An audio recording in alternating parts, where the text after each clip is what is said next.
What is up, YouTube? Why do I clap? Why? What is up, YouTube? Welcome back to my channel. If this is your first time here, then just welcome to my channel. And hello, motherfucker. This video, as you can tell by the title, is going to be another true crime and makeup story where I sit here and I tell you a true crime story. I give my opinion, my thoughts, and I cover up my ugly, okay? Just kidding. Today's story is going to be about the Kunz family massacre, which happened in 1987 in a little small town, Athens, Wisconsin, okay? A very, very twisted and odd story. And yeah. Also, before I go, shout out to all my new subscribers. Hey y'all. Shout out to all the old subscribers. Hey y'all. I love y'all. Don't forget to follow me on Twitter. I'm active now on Twitter. I created a Twitter page like a year ago. Didn't ever use it. I got like 30 followers now. Okay. Oh, somebody unfollowed me. I got 29 followers. Walk out the door, you see someone that you know, and they ask you how you are, and you just have to say that you're fine when you're not really fine, but you just can't get into it because they would never understand. Anyway, go on over to Twitter, follow your girl, okay? And add me on Snapchat. This is a long enough intro. Without further ado, let's just get into the video. Also, before I get started, I want to give a shout out to the people who watch my videos who aren't particularly here for the makeup. Like a lot of times guys tell me they watch the video and they don't care about makeup at all, but they just want to hear the stories. So shout out to y'all. Anybody else who don't really care about the makeup and just here, you know, just here to support. Welcome. Enjoy, okay? Today's video is going to be, girl, I got wine for today's video. And yes, I'm drinking out of a martini glass. I am well aware that this is not a wine glass. And yes, it has ice in it, okay? But I ordered some expensive, cute, fancy wine glasses from West Ham, and they have not shipped yet. I ordered these wine glasses in November. We are a few days shy of January, and they have not shipped. So, you know, of course I inquired about my order and they said, oh, they're on back order now, which they did not show to be on back order or unavailable before I placed my order. And so until then, until January 31st, possibly February 4th, you will see me drinking wine out of various containers, okay? Judge me not. Y'all, I just almost backed up into a candle and lit my ass cheek on fire just now, so pray for me. Today's video is about the Kunz or Kunz family murder. It's spelled K-U-N-Z, and y'all know I'm always doing some story that I can't pronounce, some name. You know how it goes over here. So anyway, the Kunz, I'm going to call them Kunz because I want to say Kunz. The Kunz family mass murder, which took place in 1987, 1 year before, you know, I touched down, made the world a better place. You know what? Somebody commented before that I should be applying my moisturizer and rubbing outward like that. And I looked it up, and apparently that is how you're supposed to do it because I didn't forgot the benefits by now, but you know, there was some benefits, okay? Homegirl was right, so thank you for the tip. Let me get into this story. So in 1987, the Kunz family was living in this huge farmhouse, right? Off this dirt road, secluded from everybody else. It was in the small town of Athens, Wisconsin, and the family was like incredibly reclusive. They didn't have any friends. It was just them. And when I say the family, I'm not even referring to like a husband, wife, and their kids. Oddly, the residents were 4 elderly siblings. Irene was 82. Marie was 72. Clarence, the brother, was 76. And then the youngest of the 4 siblings was Helen, and she was 70.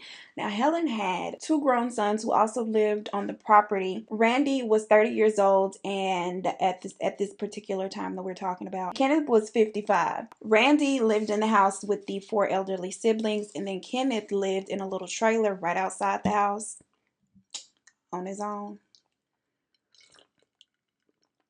So none of these 4 siblings nor Helen's 2 sons had ever gotten married. They just all was just living one happy family life on the farm with no animals. Who lives on a farm with no animals? Y'all, I have gotten really good about putting everything down in the comments, so all of the products will be listed down below. You're welcome. Now, this house had no running water, no indoor plumbing. The family actually used an outhouse. They had a wood-burning stove that they also used as the family's only heat source in the whole house. So when they got to baking the biscuits, they just left the door open and the heat just heated up the house. And this was in 1987. This wasn't even because of the times, because I was born in 1988, and I'm pretty sure I wasn't party trained on no damn outhouse. And I'm not making fun of them, because this family was not poor by any means. So don't think I'm over here making fun of them and it was a financial situation. It was none of that. Okay, chill out, Girl Scout. The family was also hoarders. They had stuff everywhere inside the house and outside the house. I'll insert a picture because it was insane. They had trash everywhere. They had furniture everywhere. They had everything everywhere. They probably had some cats in there, because typically hoarders have a cat in a corner somewhere, from what I see on TV. Now, despite the unkept interior and what's the opposite of interior? Outerior? Exterior. Smart. The Kunz did have some modern, conveniences. They had a toaster, they had a television, they also had a VCR. And more strange than anything that they had collected in the house, they had a bunch of money stashed around the house. I'm talking not a little, I'm talking about thousands, tens of thousands of dollars. They also had a huge collection of pornography in the house. Like, more than anything, they had porn and money, okay? And I know that sounds like a drink to some of y'all because y'all nasty or whatever, but not to me because I ain't nasty. Now this next little part might be a little bit confusing. It might get a little confusing, so listen to me close. Helen is the youngest sibling, right? She's 70. She gave birth to her first son when she was 15 years old, which is Kenneth. When she became pregnant, this was back in 1933, she accused a neighbor, Frank, of raping her and causing her to become pregnant. I guess they didn't have no kind of paternity testing system back in the day for them to prove it. But for whatever reason, they took her word for it. But actually, Clarence, Helen's own brother, was her true baby daddy. Helen and Clarence had always had an unusually close relationship, and people thought it was very, very weird that they were inseparable, but not just inseparable like regular old siblings. They were like, I don't know, they were kind of freaky with it. When people question, is he your baby daddy? For real, girl? She was like, of course not. And the family denied it. They were like, nope, homeboy raped her, and that is how she got pregnant. And there was no way back in this time to, do like a paternity test and prove it, unfortunately. So Frank Gum spent 18 months in prison, and unfortunately he passed away soon after his release. Years later, Helen gives birth to another son, Randy. Now, at this time, homegirl is older. She's 40 years old, and she just don't say nothing about who the baby daddy is this time. By her oldest son, Kenneth's account, Uncle Daddy Clarence was also Randy's father. She never actually named a father for Randy. She just had another baby, and that was just that. That was just it. I guess by that time, she felt grown. Like, she didn't owe anybody an explanation. She's 40 now, so she can do what she want to do, and she ain't got to tell nobody nothing. At 15, you still kind of got to give answers when you pop up pregnant. I mean, in addition to everything else that had been happening that was kind of strange about this family, they also had strange sleeping arrangements.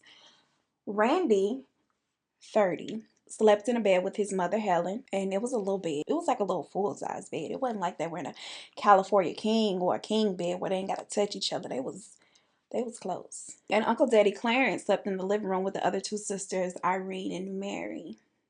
They all slept together. For reasons unknown, Kenneth, he moved out of the house at some point and decided to live in a trailer out there by himself. I don't know if he just went down with what they had going on in the inside or what, but he was also the only member of the family that held down a job that actually did like work outside the house.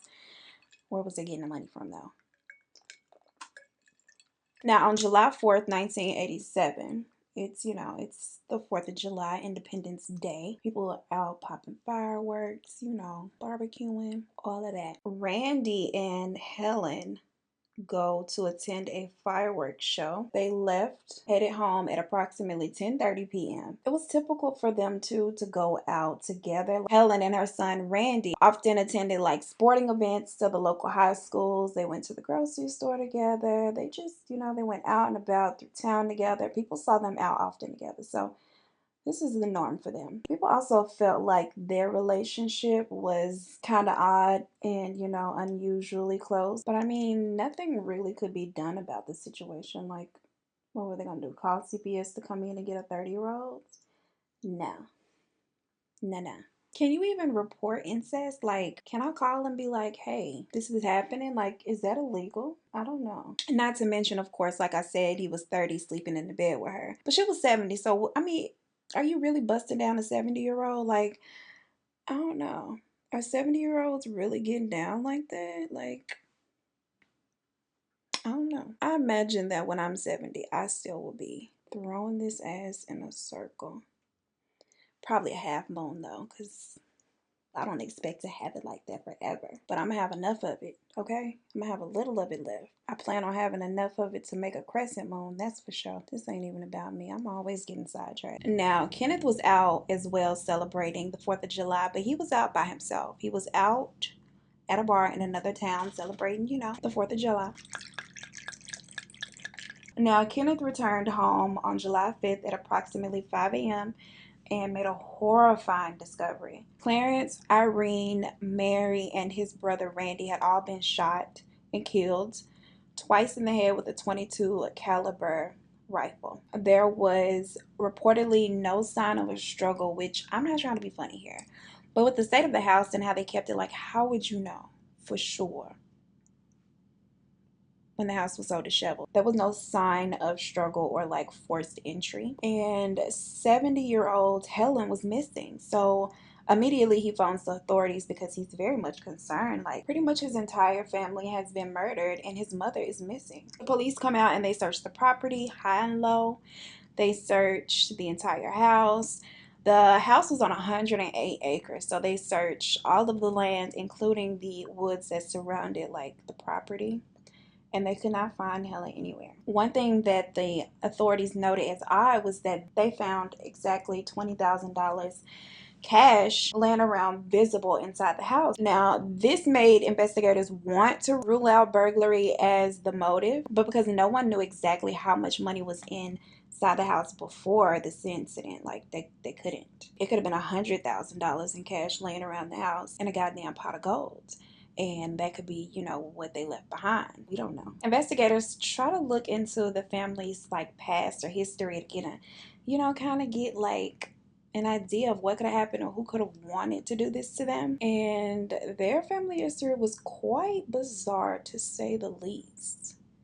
Hell, their family's present was bizarre, but you know, they ain't noticed at the time, so we just gonna go with the timeline. In 1905, the siblings' grandmother had been murdered in her own bed by her own son. The son was deemed like mentally insane, and so he was sent to an asylum. And his brother was already there. Like, his brother had been sent to the same asylum a couple of years prior. Now, it's unclear why he committed the murder, but it is said that she had been sexually abusing her sons, and that is why the one was in the asylum already. Like, it like drove him nuts, and while the other one killed her and ultimately went, you know, to the asylum to spend out the rest of his days with his brother. Now, initially, the detectives zero in on Helen as the suspect because she is nowhere to be found. She's missing. They like, you know, homegirl might have done it and skipped town, right?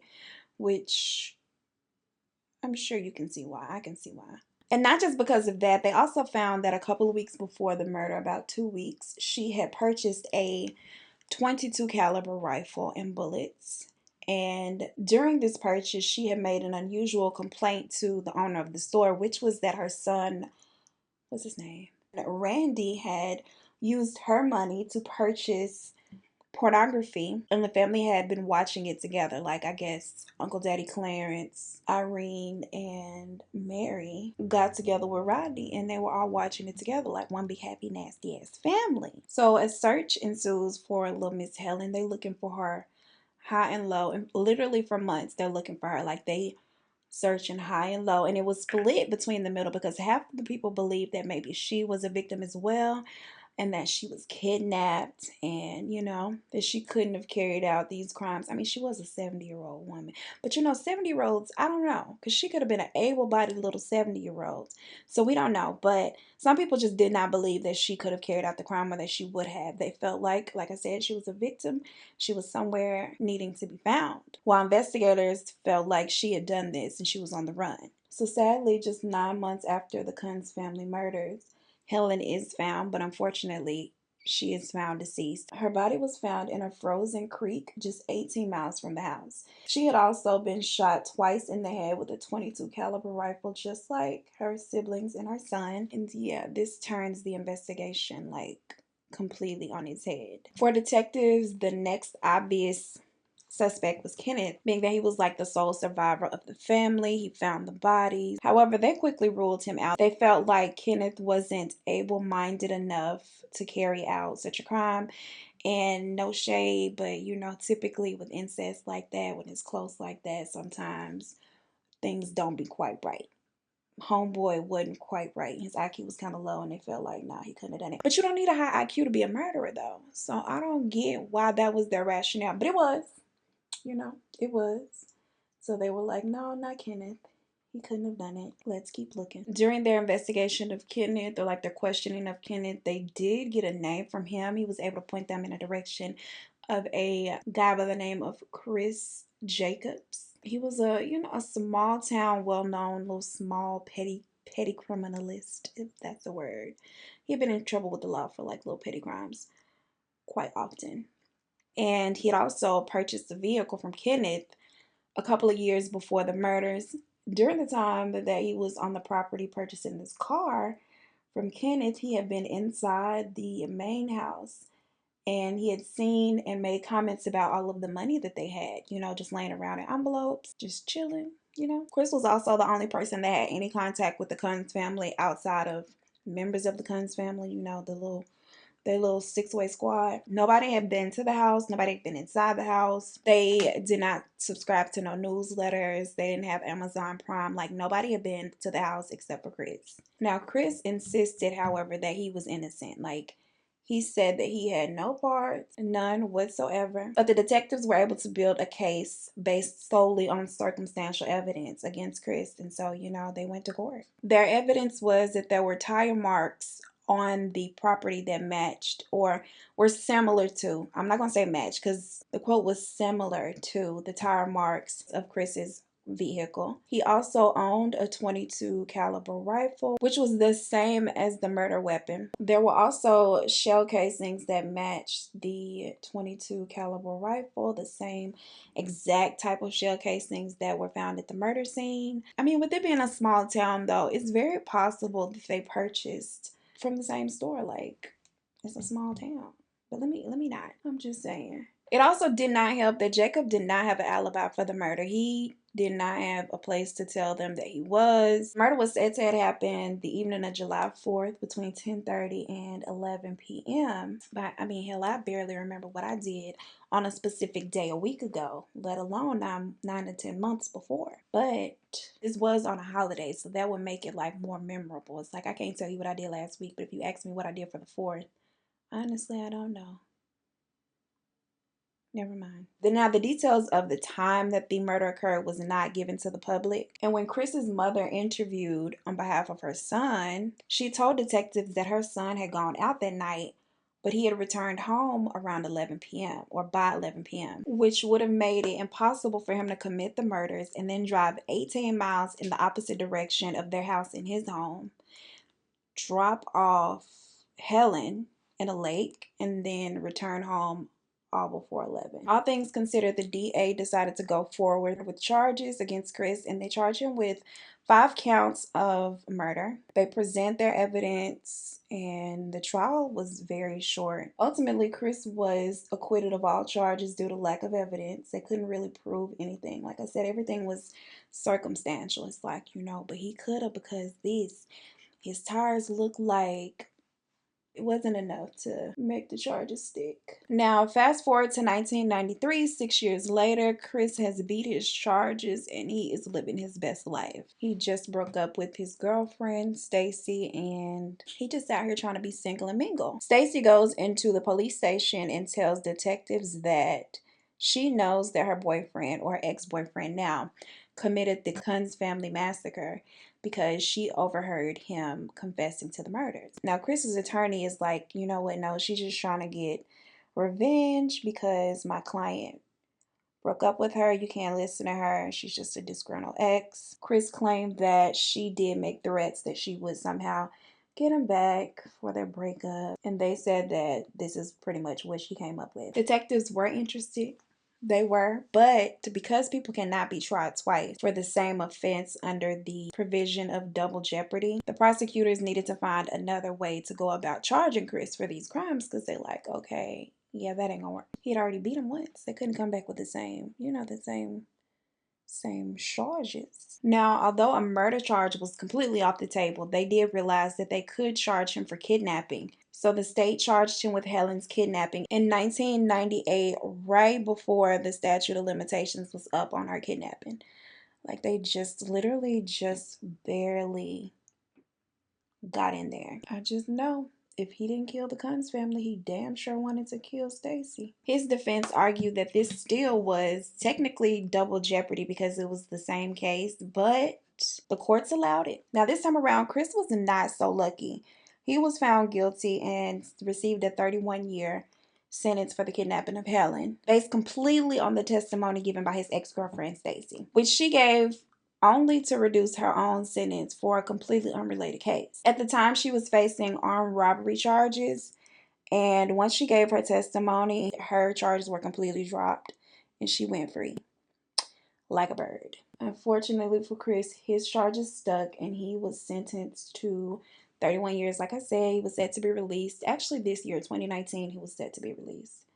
So he should be out. The Kunz family murder case was never officially solved. It's like once they got Chris in the jail for the kidnapping, they pretty much just said in their head like he was responsible. He did this. And so they were no longer interested in looking for a killer because they felt like he was the killer. So the investigation of the murders of the Kunz family revealed just how crazily, is that a word, crazily? Reclusive that they have become over time. During the investigation, they were not able to find any friends, any associates, any family members. Like, they could not find one relative of the Kunz family. It was as if they had never spoken to anyone outside of their immediate family. Like, that's weird. Lou literally just walked in here past gas and literally walked out. Like, sir, I need you to respect me. I'm your mother. All anybody around town seemed to know about them for sure was that they were a shy little family that kept to themselves, that lived on a huge 100-acre land with a little unkept house. And that's just what they could see from the outside. Like, they didn't have none of the tea. Another thing that was really kind of never cleared up, the investigators were never able to get an answer for, was if none of them ever worked and Kenneth only held like these little odd jobs around town, where were they getting all this money? Like, where did the $20,000 cash come from? Where? And that is pretty much it for this particular story. Let me know what you think in the comments. Here's what I think. Here I go. I think that Kenneth did it. I think Kenneth did it.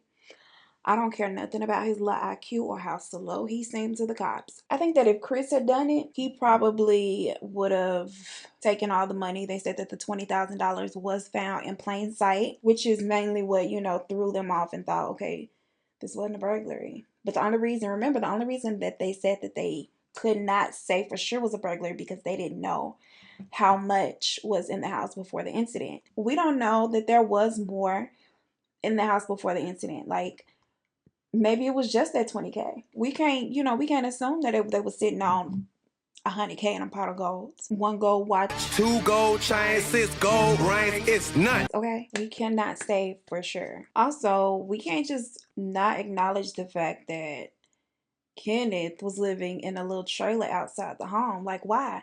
You didn't have no little girlfriend that you was trying to, sneak and freak outside that we know of. He could have. I don't know. Why was he outside? Obviously, there was a division between him and the rest of the crew. Why? Child, the edges cannot be compromised. I feel like there was a reason. There was a rift, like I said, between him and the ones in the main house. He just decided he was going to break the generational curse or the happenings they had going on by just wiping these folks out and starting fresh. I think that's what happened. Now, a lot of people have speculated that Helen did it and she went down to the lake and took her own life. Now, I would be inclined to believe that too if homegirl didn't have a double shot to the head like everybody else. Like, if it was just a single gunshot wound, I would think, maybe she did that. But 2 shots? Like, what's the odds of her being able to shoot herself twice in the head?